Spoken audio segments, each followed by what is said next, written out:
impression is always formed, it's like in the 80s and 90s that bodybuilders were no steroids at all. You know, you look at the muscles, you look at the bodies, and the density of the muscle tells you a lot.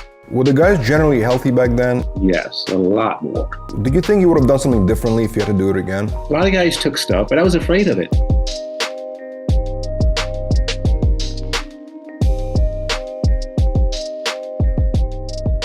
Do you think there's way more PEDs and steroids in a sport today than it was back in the 80s and 90s?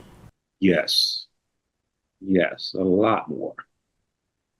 I mean, personally, I don't know, but for what I see, my experience, I've been doing for 50 years, yes. There's no way. You know, you look at the muscles, you look at the bodies, and the density of the muscle tells you a lot. Mm-hmm. I look at detail and muscle, like you carved from stone. Then I know you worked because it's chiseled.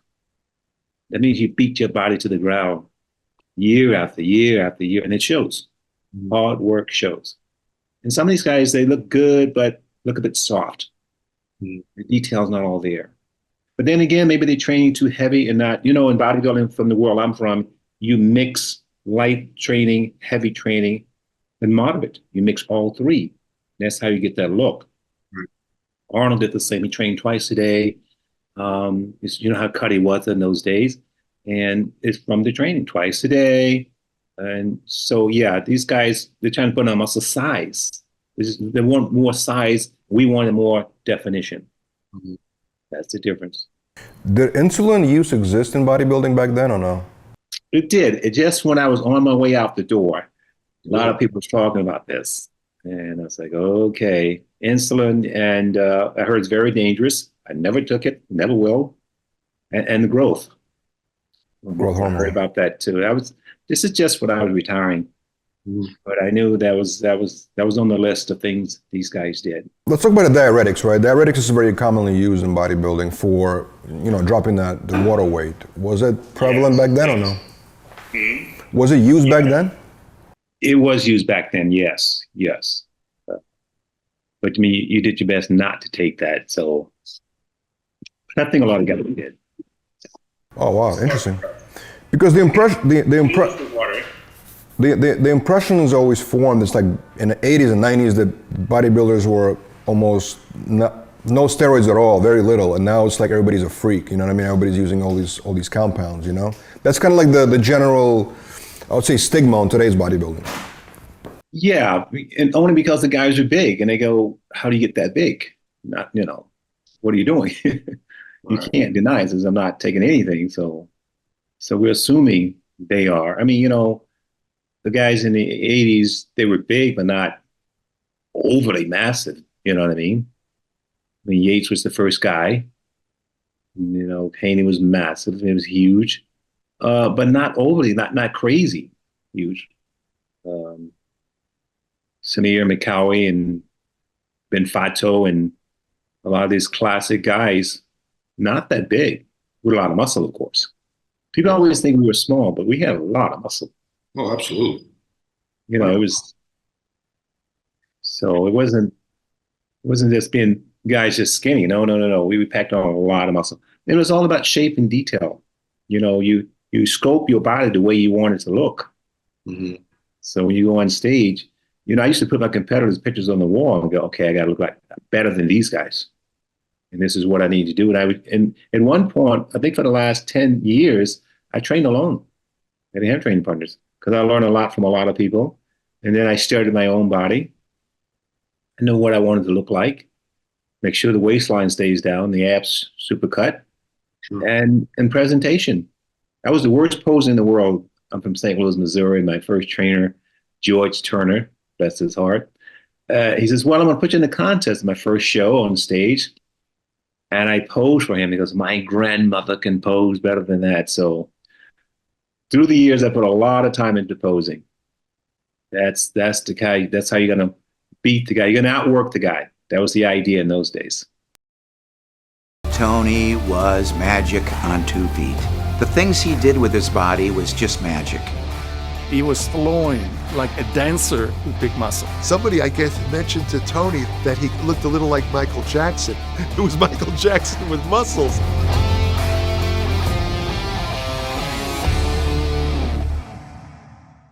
that time, they stare at you, you know, it's... Does that embarrass you to have people feel that way?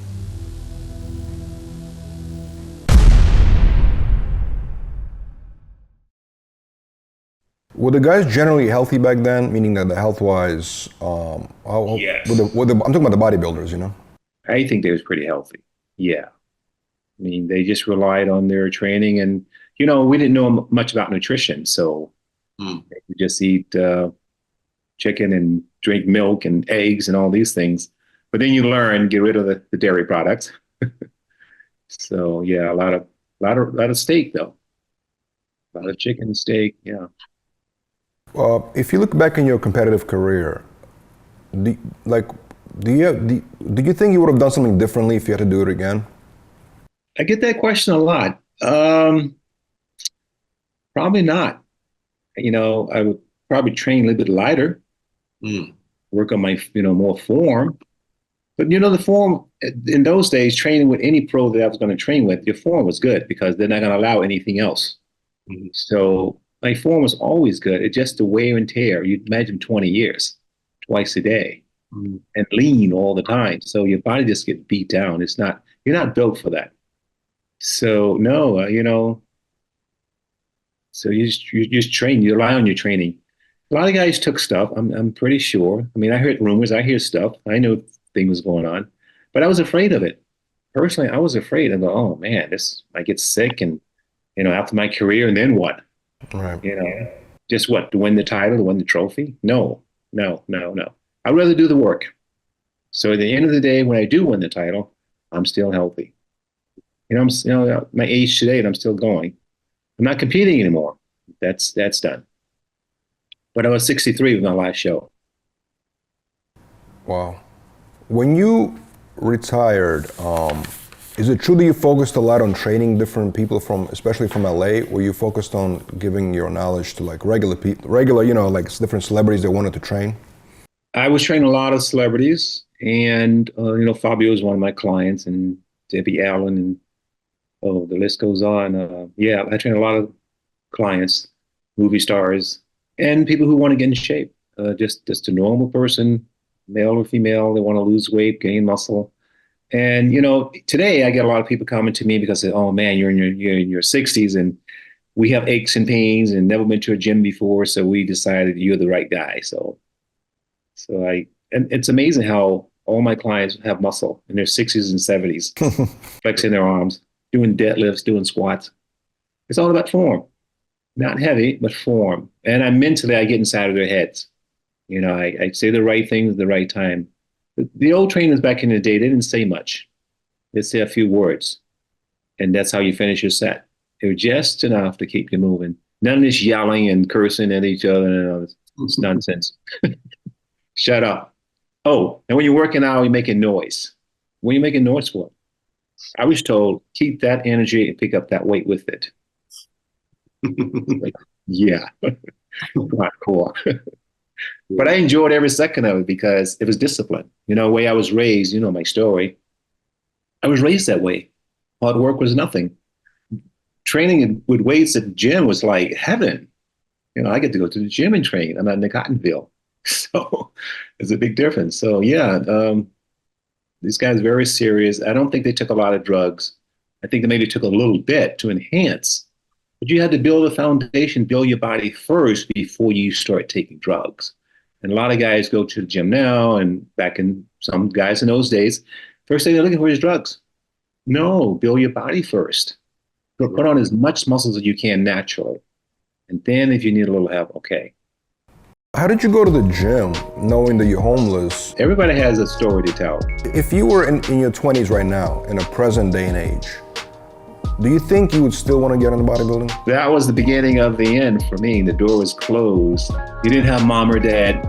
You didn't have a team around you. Your story is very motivational.